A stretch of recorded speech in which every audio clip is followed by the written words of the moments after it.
الحمد لله وكفى وسلام على عباده الذين اصطفى أما بعد فأعوذ بالله من الشيطان الرجيم بسم الله الرحمن الرحيم قل يا عبادي الذين أسرفوا على أنفسهم لا تقنطوا من رحمة الله إن الله يغفر الذنوب جميعا إنه هو الغفور الرحيم صدق الله العظيم وقال النبي صلى الله عليه وسلم من أحدث في أمرنا هذا ما ليس فيه فهو رد أو كما قال عليه الصلاة والسلام۔ محترم سامعین، آج 10 شعبان المعظم ہے۔ شعبان کا مہینہ ماہ رمضان کے لیے مقدمے کی حیثیت رکھتا ہے، وارم اپ کی حیثیت رکھتا ہے۔ ذہنی طور پر، فکری طور پر، جسمانی طور پر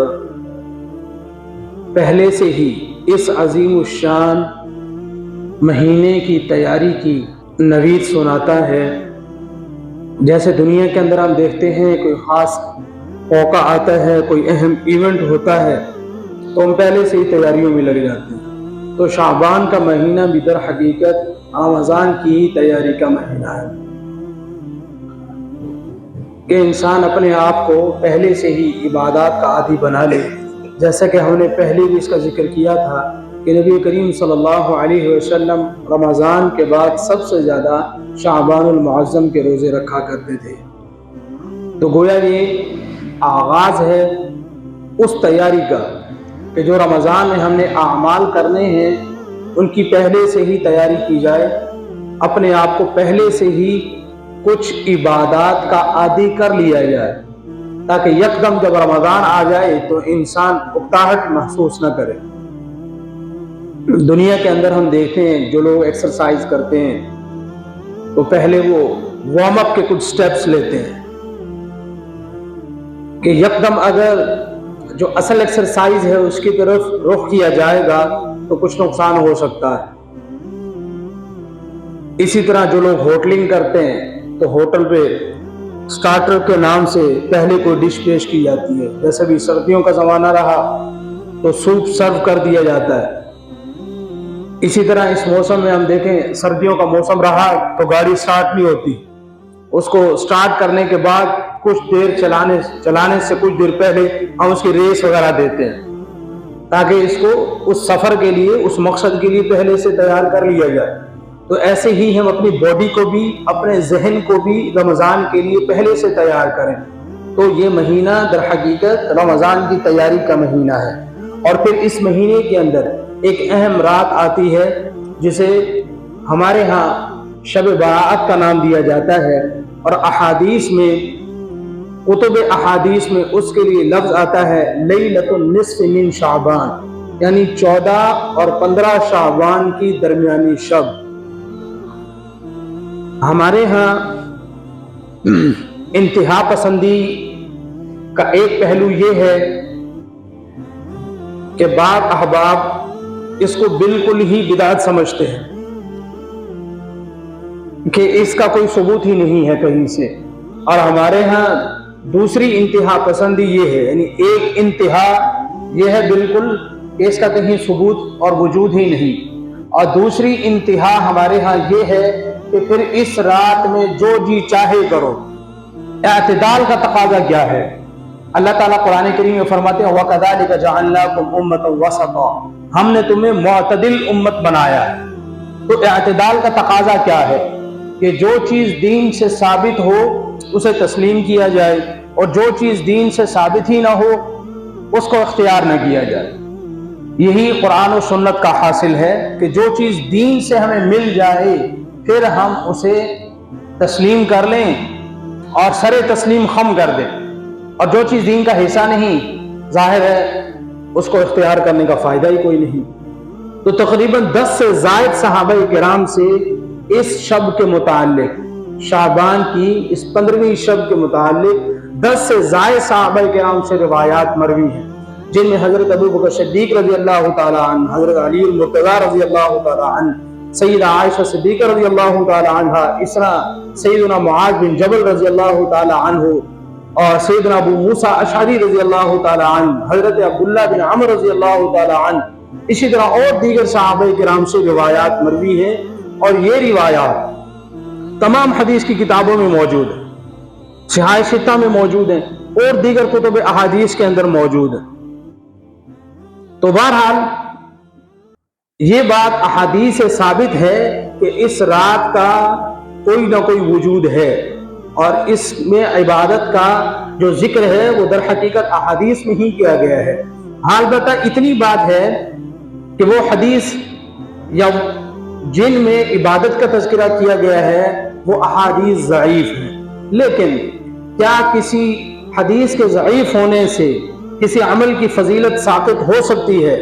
محدثین کا اصول یہ ہے، یعنی انہی اصولوں پر امام بخاری، امام مسلم، امام ترمذی وغیرہ دیگر محدثین نے اپنی کتابوں کو مرتب کیا، اور یہ اصول ان کے ہاں مسلم ہے کہ اگر ایک بات کسی ایک ضعیف حدیث سے ثابت ہو، وہی بات دیگر دوسری ضعیف احادیث سے بھی ثابت ہو جائے، تو پھر وہ مضمون جو کسی ضعیف حدیث سے ثابت ہوا ہے وہ ضعیف نہیں رہے گا، بلکہ اس کو دوسری روایات کی سپورٹ حاصل ہونے کی وجہ سے ان احادیث سے ثابت ہونے والا مضمون حسن کے درجے تک چلا جائے گا۔ یہی وجہ ہے کہ محدثین نے فضائل کے باب میں ضعیف احادیث کو قبول کیا ہے، اور باقاعدہ دیکھیے ترمذی شریف کے اندر موجود ہے روایات، ضعیف روایت موجود ہے۔ اگر ضعیف روایت اتنی ہی ساقط الاعتبار اور ناقابل اعتبار ہیں تو ان کو اتنی بڑی بڑی کتابوں میں کیوں لکھا ان کا ائمہ نے؟ سب سے زیادہ ضعیف روایات سنن ابن ماجہ میں موجود ہیں، صحاح ستہ میں، اور 6 صحیح ترین کتابوں میں سنن ابن ماجہ کا نام ڈالا۔ یہ نام کسی سیاستدان نے ڈالا ہے، اہل علم نے لکھا ہے۔ سنن ابن ماجہ کو اہل علم نے 6 صحیح کتابوں میں شامل کیا۔ اس کی وجہ وہی ہے کہ ایسا نہیں ہے کہ ضعیف حدیث کسی کام کی بھی نہیں ہوتی، ضعیف حدیث سے فضیلت ثابت ہوتی ہے، ضعیف حدیث فضائل کے باب میں قبول ہے، اور خود جو محدثین ہیں، اصولیین ہیں، جو علم حدیث کے ماہرین ہیں، وہ خود یہ کہتے ہیں کہ اذا روینا فی الفضائل تساہلنا، جب ہم کسی حدیث کو فضائل کے باب میں نقل کرتے ہیں، یعنی کسی حدیث میں کسی عمل کی فضیلت، کسی کام کے لیے موٹیویشن موجود ہوتی ہے، تو پھر ہم اس کی سند میں اتنا نہیں پڑھتے، تساہلنا، پھر ہم سہولت سے کام لیتے ہیں۔ اور اذا روینا فی الحلال والحرام، اور جب ہم کسی حلال و حرام کا ذکر کرتے ہیں تو پھر شددنا، پھر ہم شدت سے حکم لگاتے ہیں، ضعیف روایت پھر بالکل قبول نہیں کرتے۔ تو فضائل کے باب میں محدثین کے نزدیک روایات قبول ہوتی ہیں، اور پھر ایک ہی بات اگر کئی ضعیف احادیث سے ثابت ہو جائے تو پھر وہ مضمون جو ان احادیث سے ثابت ہوتا ہے وہ ضعیف نہیں کہلاتا، وہ حسن کے درجے کو پہنچ جاتا ہے۔ تو بالکل ایسے ہی لیلۃ النصف من شعبان، اور یہی ٹائٹل رکھا ہے محدثین نے اپنی کتابوں میں اس رات کے اعمال کا، کہ باب ما جاء فی لیلۃ النصف من شعبان، کہ یہ باب ہے ان روایات کے بارے میں، ان اعمال کے بارے میں جو شعبان کی 14ویں اور 15ویں کی درمیانی شب میں کیے جاتے ہیں، یعنی 14 اور 15 شعبان کی درمیانی شب میں جو اعمال کیے جاتے ہیں، اس سلسلے میں یہ چیپٹر اور باب ہے۔ تو بہرحال اس سلسلے میں جیسے کہ پہلے ذکر کیا 10 سے زائد صحابہ کرام سے روایات مروی ہیں، تو اب ان میں کس بات کا ذکر ہے؟ سیدنا علی رضی اللہ تعالیٰ عنہ سے روایت ہے کہ سنن ابن ماجہ میں حدیث موجود ہے، آپ نے فرمایا کہ رسول کریم صلی اللہ علیہ وسلم فرمایا کرتے تھے کہ اذا کانت لیلۃ النصف من شعبان، کہ جب شعبان کی 15ویں شب ہوتی ہے تو تم فقوموا لیلہا وصوموا نہارہا، تو تم اس کا رات کو قیام کرو، دن کو روزہ رکھو۔ وجہ اس کی یہ ہے کہ اللہ تعالیٰ آسمان دنیا پر تشریف لے آتے ہیں، اور یہ اعلان ہوتا ہے اللہ تعالیٰ کی طرف سے الا من مستغفر لی فاغفر لہ، ہے کوئی مجھ سے معافی مانگنے والا کہ میں اسے معاف کر دوں؟ حل مسترزق، ہے کوئی رزق طلب کرنے والا